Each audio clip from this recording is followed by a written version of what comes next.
The entertainment world is reeling after shocking accusations surfaced against scene Diddy Combs, with his own son speaking out against him. The controversy erupted when a 12-year-old victim came forward with allegations that have sent shockwaves through the industry. This revelation has not only cast a shadow over Diddy's legacy, but also created a rift within his family as his son openly condemns his actions. RK alleges that Christian Combs sexually assaulted her on a yacht in December 2022. And me. He at that point I was fighting, trying to get away from him. And once I was in a helpless position and he was sure that he was in a position of power, then he took advantage of it. The victim, whose identity remains protected, shared her story, sparking outrage and concern across social media and traditional news platforms. Her testimony, both heartbreaking and courageous, sheds light on a troubling situation that has now become the center of public discourse. She described incidents that allegedly took place over several months, detailing an environment of manipulation and exploitation. Her bravery in coming forward has inspired others to demand accountability, not just from Diddy, but from the entertainment industry as a whole. Allegations that Diddy forced these victims to have sex with prostitutes as he touched himself. He called these situations freak-offs, and oftentimes he recorded them. Here's where some of the allegations against his son Justin Combs come in. So all this takes us back to February, when Rodney Jones, also known as the producer Lil Rod, filed civil suit against Diddy. In his lengthy lawsuit, Lil Rod straight name drops Justin Combs, describing him as someone who solicits prostitutes, underage girls, and sex workers. There's actually a picture of Justin Combs with an allegedly underage girl shown in the lawsuit. Now, in this specific instance, Lil Rod alleges at least one underage girl came to Diddy's home for a listening party. A sex worker was also apparently solicited, and a freak-off ensued. As an aside, this is the same night that Lil Rod alleges Diddy forced him to take a laced shot. He started to feel lightheaded and then woke up at 4 o'clock in the morning, naked next to a sex worker. It's important to note Justin Combs is listed as a defendant on this case because, according to Lil Rod, he facilitated Diddy's alleged RICO enterprise and at times participated. Civil suit points to more accusations against Justin Combs too, for his involvement in an alleged shooting cover-up. According to court documents, it happened on September 12, 2022, outside Diddy's Chalice Studios.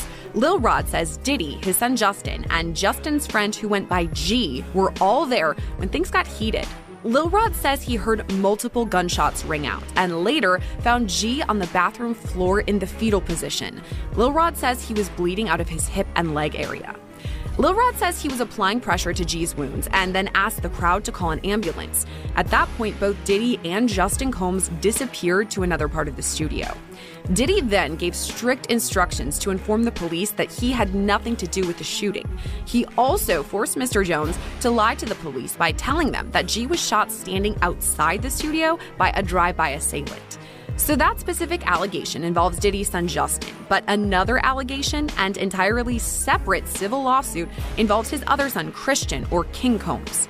Grace Omar K alleges that Christian Combs sexually assaulted her on a yacht in December 2022, and she says, in a surprising turn of events, Diddy's son Quincy Brown has publicly criticized his father. Taking to social media, Quincy expressed his disgust and disappointment, saying there comes a time when silence is betrayal. To the victim and her family, I stand with you. Because this time around, Diddy was brought in first. He was brought in about a couple minutes after 2 p.m. today, and we were all kind of waiting to see. We had heard mumblings that his mom might be in courtroom, that we were waiting for the children, but then nothing happened. But then, in another twist and turn, the children do walk in, but this time it was a lot smaller bunch than it was the last time. So last time you're having all of Diddy's children, except with the exception of Love, who is just a 2-year-old child, so she wasn't at court, but you had all of Diddy's children there except Love. But this time around, you just had Justin Combs and Christian Combs, meaning that there was no Quincy there today. Delilah and Jesse weren't there. Chance wasn't there. And the caretakers of his younger children who aren't of age just yet, they were not present inside the courtroom as well today. But his mom also wasn't in court today. So when Diddy came inside, it was still that standard issued MDC jumpsuit. He's wearing khaki. From that video of, I think that was obtained by Daily Mail back in September, of Diddy playing hacky sack in Central Park, to now he appeared just astonishingly thinner, which you can expect to be inside a federal detention center for a couple months now. A lot different from the luxury lifestyle that he was living before, but he appeared very noticeably thinner. And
"This is not the man I thought I knew." His post quickly went viral, garnering praise for his courage to speak out against his father despite the personal and professional risks involved. Says he owns the rights to a book that was reportedly based on the alleged memoir of Kim Porter.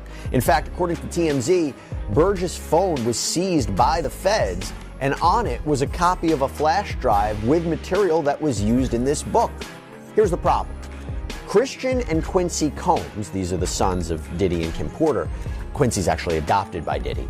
But they are reportedly fighting back, and they have sent Burgess a cease and desist letter to prevent the further sale of this book. They argue this is just an attempt to capitalize on Porter's fame, and that they own the rights to her IP, her intellectual property, like her diary entries, her potential manuscript. As her heirs, they own it.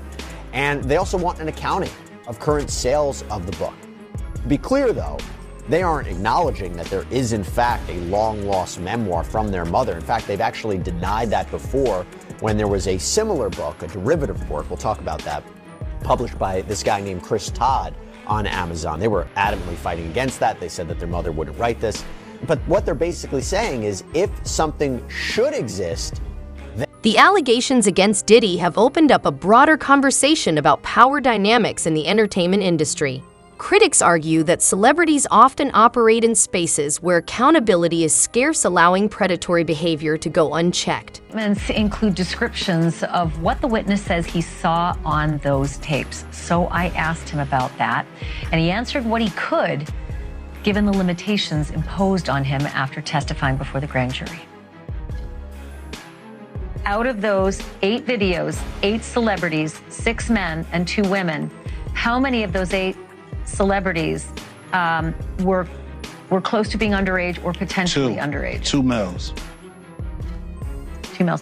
And of those 8 celebrities, how many of them were intoxicated or under the influence of drugs? This is going to be all speculation. I just want to preface it by he wouldn't know if they were. Right. Sure. Appear to Let be. me rephrase it. Based on, yes. Understand. Out of the 8 celebrities who were recorded having intimate relations with Sean Combs, how many of them appeared to be either inebriated or intoxicated or under the influence? All of them. All of them. Out of those 8, how many appear to be potentially victimized? How many might have been victimizing? I think all, to be honest, all. Were victims They or victims. were perpetrating? Victims. They were all 8 were victimized, Yeah, meaning victim. this was happening to them and they were inebriated. Right. Not knowing, I guess, how much proof it was in it, what they was doing. Many are now calling for systemic changes to ensure that those in positions of power are held to the same standards as anyone else. Freaky man. I look at his kids and everything.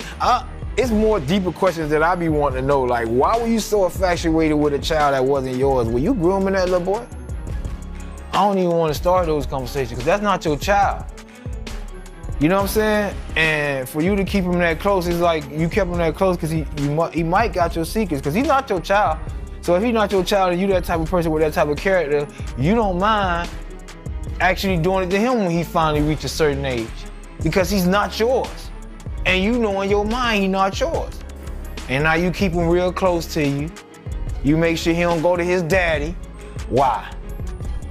You make sure he's separated with him, and you provide him with everything he wants. Why? You got one of them little Michael Jackson secrets? He got one of them secrets that he can't tell nobody, because his legacy, I mean, his manhood gonna be, and not only that, his brother no gonna look at him crazy. Only Puffy know, only God and Puffy. You're talking about Quincy, right? I don't know. All I'm gonna say is, I don't know. Yeah, I'll be sure, son. All I'm gonna say is, who's infatuated with another man's son now, like that? Like that seems like... Diddy's legal team has released a statement vehemently denying the allegations, describing them as false and defamatory. Always advocate for yourself and be a voice for yourself. You should never let what somebody else did ruin or run your life. A 38-year-old mother from Alabama who has filed a lawsuit accusing Sean Diddy Combs and Jay-Z of raping her when she was 13 years old is speaking out to NBC News for the first time. She asked us not to reveal her identity. What made you want to come forward and talk today? Because I think that I've been quiet long enough about what I've been through, and it's been hard enough to be quiet, but it's a chapter of my life that I'd like to close. You weren't scared to be all alone? No, with having autism is like feeling like you live your life in a shatterproof gerbil ball. The world's on fire. The fire is inside the ball with you, but there's no way for you to get out. In addition to having autism, the woman says she suffered a head injury. The night of the 2000s VMAs, she says a friend drove her from Rochester, New York to Manhattan, a more than 5-hour drive. Her attorney provided NBC News with the name of the friend who has since died. The woman says she spoke to Combs' limo driver, who offered her a ride to an after party. I stumbled upon Diddy's driver, who told me that I was exactly what Diddy was looking for. What did you think when he said that to you? I thought it meant that I was just pretty. She went to a White House, she says, where she spoke to musicians Benji Madden and his brother. I'm talking to Benji Madden about his tattoo because, you know, I have about his tattoo that's the Last Supper, because I have a religious background. So it was just something to talk about. At the after party, she says she had a drink that made her feel woozy. Then she says Combs and Carter took turns raping her while a female celebrity watched. JC comes in and rapes me. Well, at that point I was fighting, trying to get away from him, and he put his hand over my mouth and told me to stop it, cut the After the alleged rape, she says she ran to a gas station where she called her father, who picked her up and drove her home. We rode home in silence. He didn't ask me what happened. He didn't ask me what I did or where. They argue that the claims are an attempt to tarnish his reputation and extort money. It was incredibly painful, and he was acting like it was nothing. Yes, he sat in the dark, but he brought into the light some very disturbing allegations against Diddy. I was screaming. I was telling him to stop. More than 24 accusers have filed suit against the still imprisoned rap mogul. But this man is the very first to do an on-camera interview, telling his chilling story to CNN's Elizabeth Wagmeister. It was abusive beyond belief.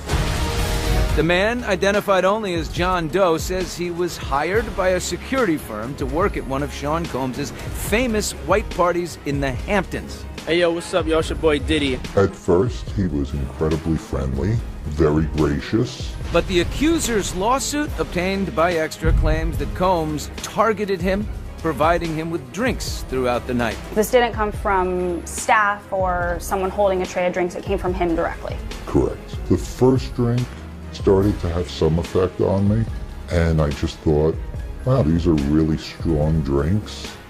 It wasn't until the second drink, and it was already too late, that I realized that there was something wrong with the drinks.